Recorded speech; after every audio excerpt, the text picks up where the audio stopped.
Dès Combel est décédé, j'étais au village parce qu'il Il est s'était mort par fait zigouiller noyade au à village, Lambaréné. non?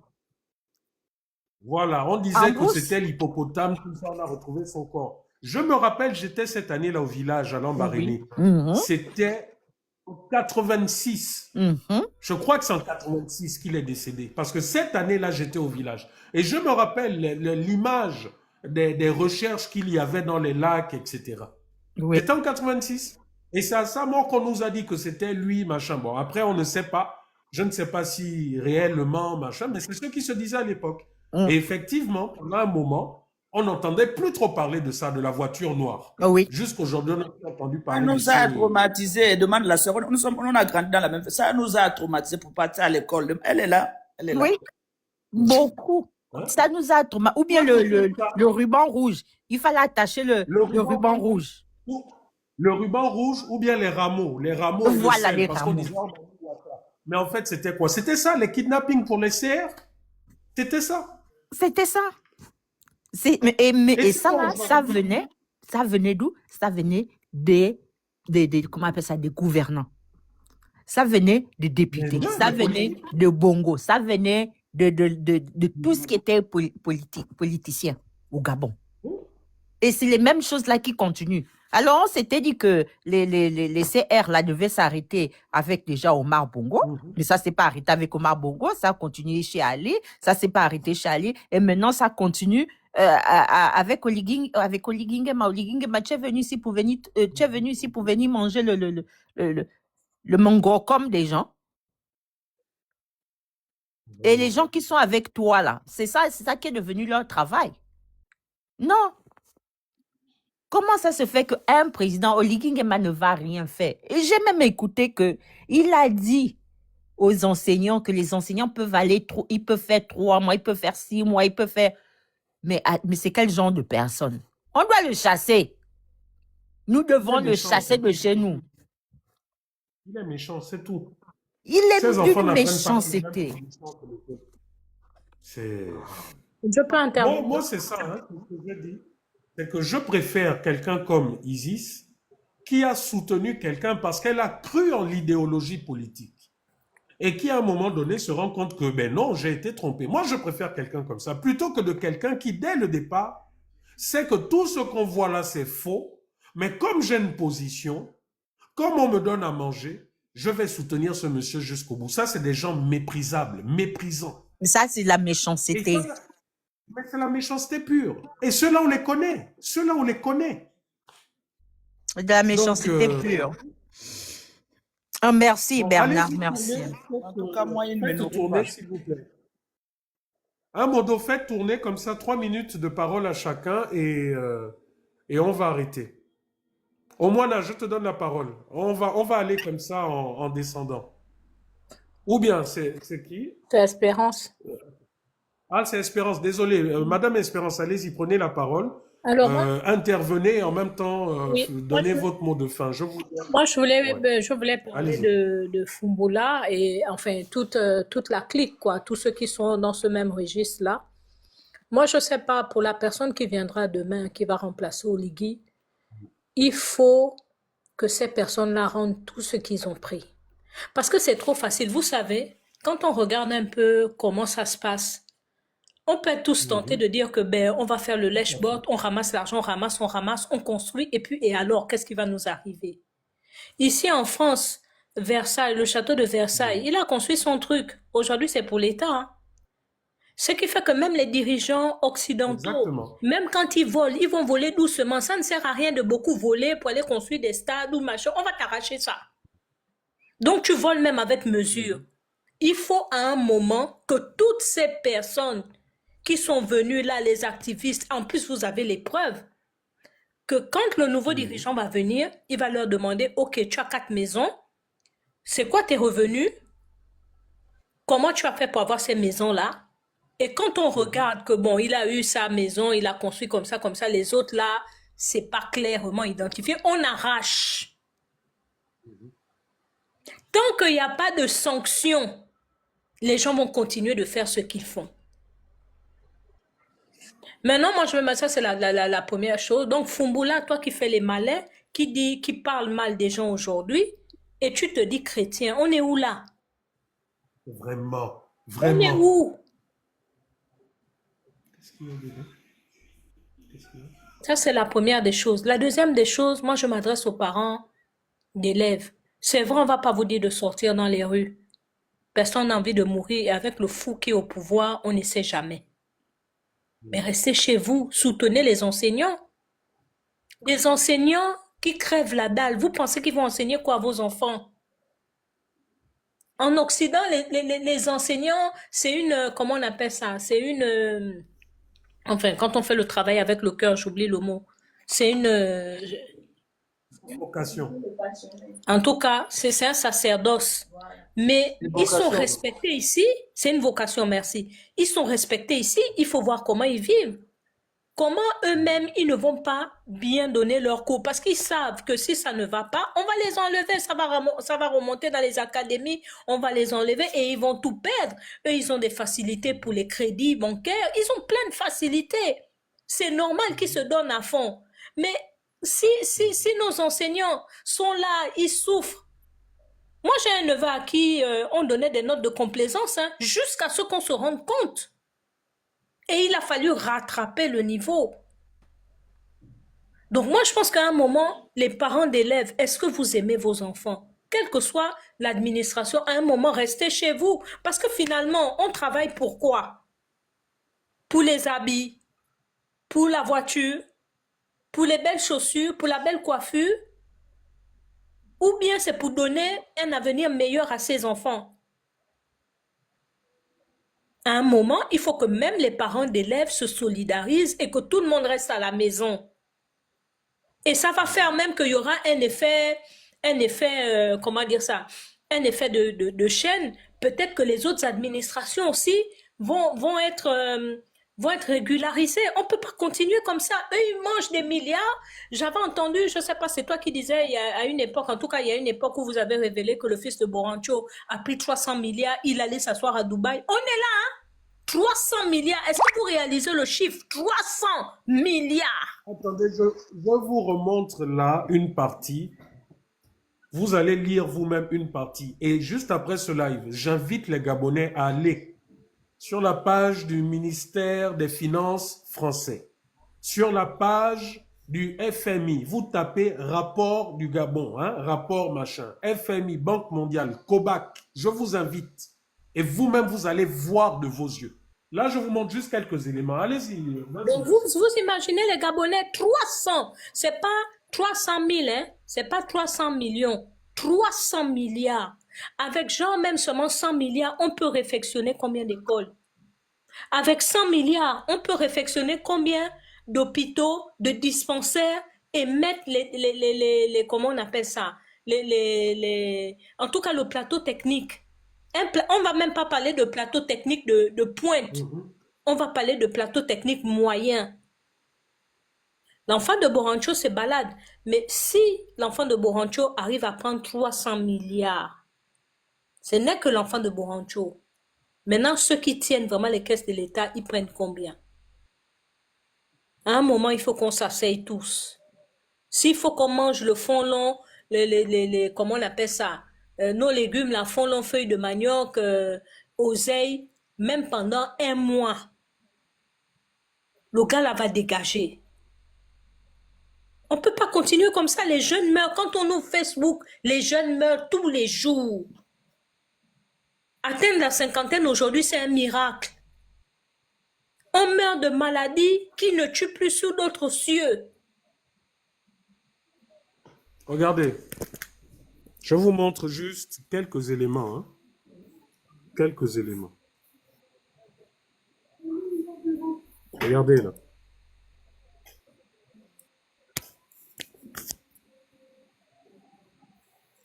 Regardez ce que je suis en train de vous montrer. Implication directe du trésorier payeur général. Bon. Regardez là ici. Vous voyez ce qu'il y a ici là en bas. Source. Audit interne ministère des Finances français. Coopération DG Trésor sur la traçabilité des fonds d'aide au développement. Est-ce que vous comprenez ce que je suis en train... Je n'ai pas dit, oh non, activiste gabonais. Hein? Donc après ce live, je vous invite, vous tous, allez-y scruter le ministère des Finances gabonais. Tapez seulement Gabon ou rapport Gabon. Je vous invite à aller également chercher les rapports de la COBAC, les rapports du FMI. Vous allez comprendre qu'Oligui Nguema est méchant. Parce qu'il peut régler le problème des enseignants. Je vous le dis. Mais pourquoi vous voulez que les Français viennent vous dire que vos dirigeants sont des voleurs si vous-même vous ne bougez pas le petit doigt? Mais pourtant c'est là. Hein? C'est là. Quelqu'un qui dit que vous pouvez rester 3 mois, 6 mois. C'est quelqu'un qui n'a pas de cœur. Parce que même moi, je n'ai pas de parents enseignants. 3 mois, ça veut dire qu'ils ne vont pas être payés. Ils vont vivre comment? Ils ont des familles, ces gens-là. Vous leur donnez des primes de 900 francs. Vous vous foutez de qui? Ouais. Pendant ce temps, le fils de Bourancho, à lui-même, à lui seul, il arrive à voler 300 milliards. Mais comment vous voulez que les autres ne mettent pas? Soyons un peu une minute, les Gabonais. Entre nous, soyons honnêtes. Qu'aujourd'hui, vous vous retrouvez là où il y a l'argent. Vous entendez les milliards qui sont volés. S'il y a 2 millions là, vous n'allez pas prendre. Il faut vraiment une grande crainte de Dieu pour ne pas prendre. Moi-même là, j'avoue que je ne sais pas. Parce que quand je vais penser que Big Bisou prend 300 milliards, tel a pris 30, machin, je ne sais pas. J'espère que je ne vais pas le faire. Est-ce que vous voyez ce que je suis en train de vous dire là? C'est que c'est précis à un point, les montants en termes de milliards et autres. Les prêts non, tout est connu, hein? Vous voyez? Les entreprises fictives qu'ils créent, hein? Avec les fausses domiciliations, tout est su. Tout est su. Je vous dis que ce rapport-là, pour le moment, je ne peux pas vous le sortir parce qu'il doit être sorti et couvert par l'ONG. Parce que je ne veux pas le sortir sous forme de « Oh, Rekula Bernard ». Non. Voilà pourquoi je ne fais que vous parler depuis un moment de cette association officielle. Nous allons faire des sorties officielles et sur la base des rapports dont ont toutes ces institutions, FMI, Banque mondiale, nous allons entreprendre des poursuites judiciaires. Aurélien Minsa, Oligui, tous ces gens. Je vous dis que moi, je ne suis pas en train de parler le Congossa. Non, je ne sais pas faire le Congossa. Parce que quand, comme moi, on vous a emmené à la barre, on vous a présenté devant un procureur, on vous a emmené en plein jugement, en plein tribunal, vous apprenez désormais à ouvrir la bouche avec des preuves. Donc, attendez un instant, je vous montre encore rapidement quelque chose.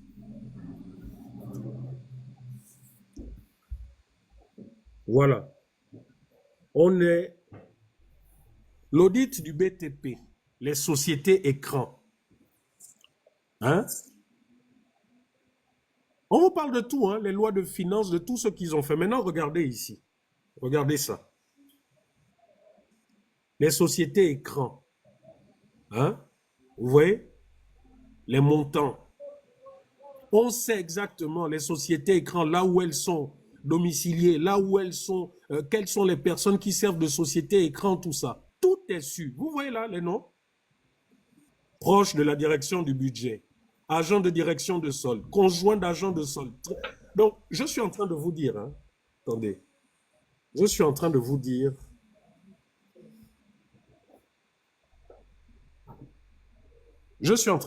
prenez votre mal en patience.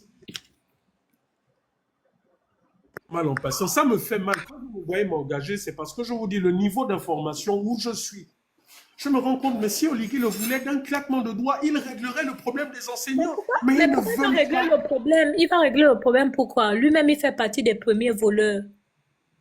Bon, c'est ça. Il va régler le problème pourquoi? Les Gabonais, en fait, il faut un moment qu'on soit, on soit sérieux avec nous-mêmes. Parce que la façon dont l'histoire est en train d'aller, un jour, même trouver un comprimé d'aspirine au Gabon, ça va être compliqué. Les gens meurent à foison. Il y a l'impunité et dans toutes les sauces. Oh, tu vas à l'hôpital, le médecin peut oublier même le seau dans ton ventre. Il n'y a rien qui va se passer. L'impunité, l'impunité, l'impunité, l'impunité, l'impunité. À un moment, restons chez nous, tout simplement.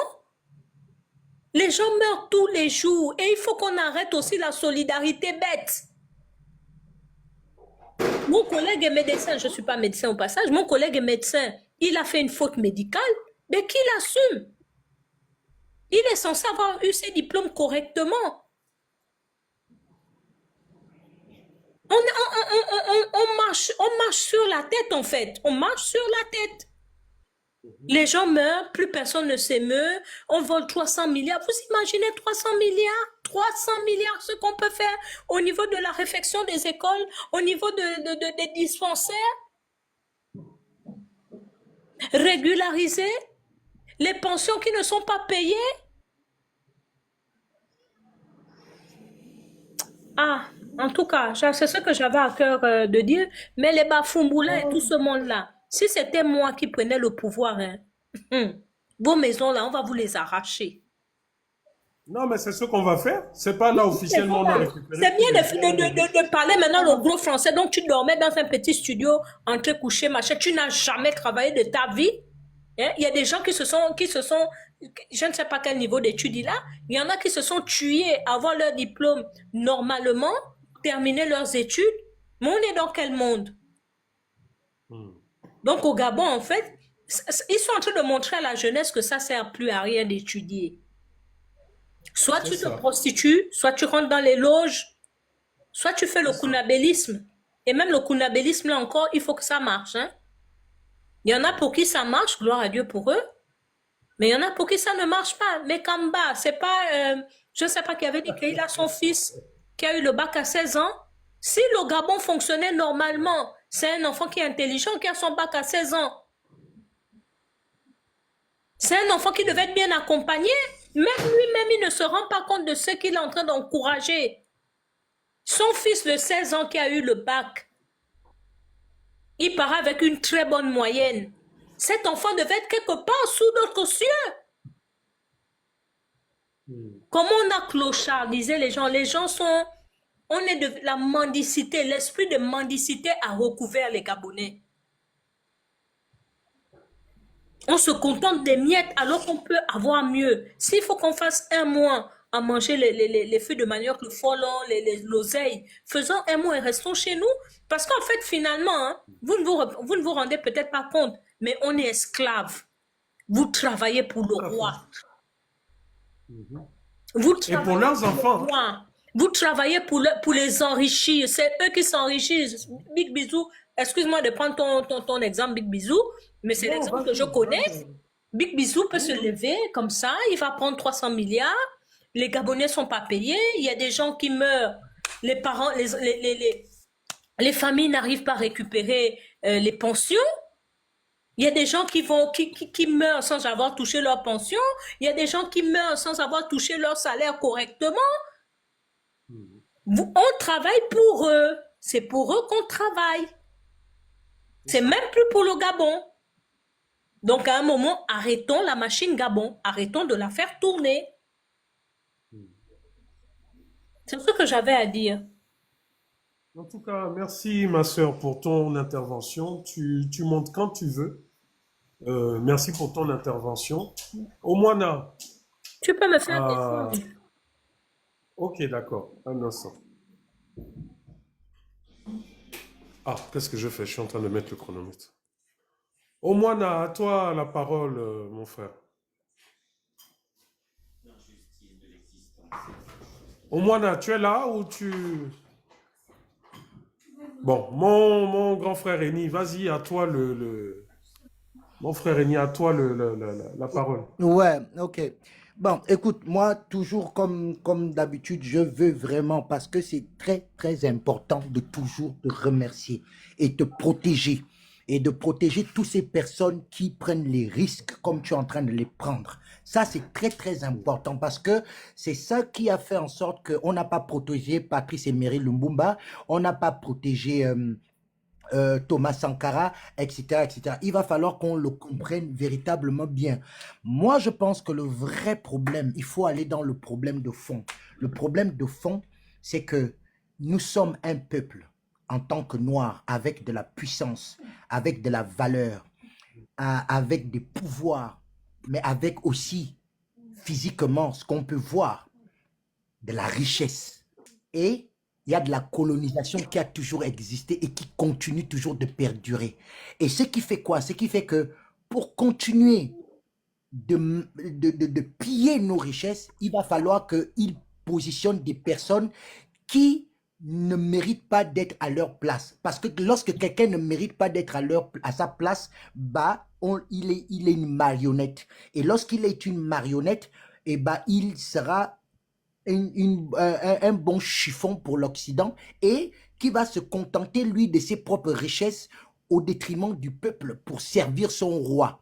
Et donc, du coup, ça fait de l'escalier. C'est-à-dire que nous, le peuple, on travaille pour le roi, mais ce roi-là lui-même, il travaille aussi pour un autre roi. C'est ça qui est le véritable problème. Et ce roi pour qui on travaille, ce roi-là, lui aussi, il est obligé de mettre dans les ministères, il est obligé de mettre aussi des gens qui le prennent pour un roi et qui sont prêts à tout pour qu'il reste au pouvoir et qu'eux ici restent au pouvoir. Donc, c'est des marionnettes. Donc, leur mission, ce n'est pas de servir les Gabonais.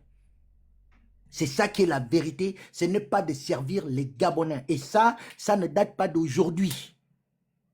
Et nous, les Gabonais, nous avons un petit cerveau. On ne comprend pas. Lorsque le président Omar Bongo, sa dernière intervention, tout le monde l'a entendu. Que Dieu nous... Il nous regarde. Et le jour où il décidera de frapper, il le fera. On a tous entendu. La personne qui est président aujourd'hui l'a entendu. Les gens qui sont ministres aujourd'hui l'ont entendu. Mais sauf que ils oublient que chaque animal qui a la queue ne traverse pas le feu. Parce que l'animal peut passer, mais la queue finira toujours par prendre feu. Nous devons être conscients de tout le mal que nous sommes en train de faire. Et les dirigeants et ceux qui continuent de servir les intérêts de ces dirigeants parce que peu importe ce qui se passe, chacun à l'intérieur de lui, quand il va dormir, il sait très bien que le côté qu'il est en train de servir est un mauvais côté. Il le sait, mais il le choisit pour ses propres petits intérêts. C'est ça qui est la vérité. Donc, les gens qui servent leur roi, c'est leur souci, c'est leur problème. Mais nous devons être une génération qui devons refuser ça. Nous devons refuser ça et assumer aussi les conséquences. Parce qu'on ne va pas tout le temps accepter pour dire que bon, oui, on va encore faire comment. Mais c'est parce qu'on a toujours choisi de dire qu'on va encore faire comment que nous sommes toujours comme nous sommes là aujourd'hui. À un moment donné, ça suffit. Et ça suffit, à quel point ça suffit? Au point où je ne comprends pas comment à une seule seconde, on a quand même cru à un espoir. Parce que ça veut dire que quelque part, on n'a pas véritablement les yeux ouverts.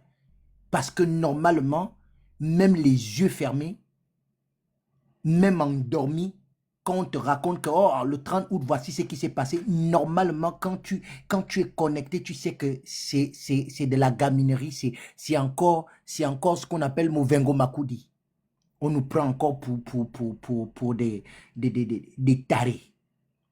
Et le pire, c'est que nous-mêmes, en tant que Gabonais, nous entretuons pour ça. Et c'est là où véritablement le bas, il blesse. Et c'est pour ça que la situation est tellement profonde et que ça ne fait que continuer. Parce qu'il y a des Gabonais qui acceptent. Par exemple, si Bernard il fait des lives pour essayer d'ouvrir les yeux aux gens, mais il y a d'autres Gabonais qui vont accepter de se faire payer pour venir dire le contraire, pour attirer la masse de leur côté. Parce que chacun essaye de prendre chacun ses limites à là où il est attaché et ce qu'il broute. mais pas pour l'avancement du pays et pour nos enfants. Nous voyons bien que les enfants, les autres enfants, ils sont dans des grandes écoles. Nous, on continue de servir ceux-là, mais pour qu'en fait, nos enfants continuent de servir leurs enfants. Le dessin, il est bien fait. Donc, on ne peut pas dire que, oui, c'est vraiment n'importe quoi, ils savent pas ils savent très bien ce qu'ils font. Pour eux, le plan, il est parfait, tout marche bien. C'est nous qui pensons que ça ne va pas bien. Mais non, depuis des années, c'est parfait, c'est exactement le plan. Ne pensez pas qu'ils savent pas ce qu'ils font. Ils savent exactement ce qu'ils sont en train de faire.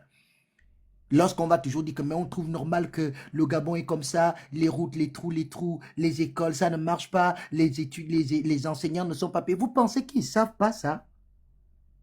Donc, de là où toi-même tu es dans ton petit taudis, de là où tu es dans ton petit HLM en France, ou bien toi tu vois ça, tu crois que lui qui est président de la République, ou bien qui est ministre, qui est machin, il ne sait pas ça, il ne voit pas ça? Et d'autres personnes qui vont dire oui, le problème c'est le bas, c'est pas le président. Mais vous prenez, pourquoi? Vraiment, le problème il est profond. Vous pensez qu'ils savent pas? Qu'est-ce que vous racontez? Vous savez vous pensez qu'ils savent pas ce qu'ils font? Pour eux, tout est parfait. Mais lorsqu'un gouvernement va dépenser des centaines de mille pour payer des activistes, vous trouvez déjà que c'est normal? Lorsque la sœur était en train de parler même le procès, la gaminerie de procès qu'on voit où on est en train de citer des milliards, que tel a dépensé des milliards, tel a bouffé, mais ça c'est quoi? Ça c'est quoi si on prend les présidents de cour constitution, quand on prend les premiers ministres de l'époque, qu'on prend depuis des siècles, tout le monde qui ont occupé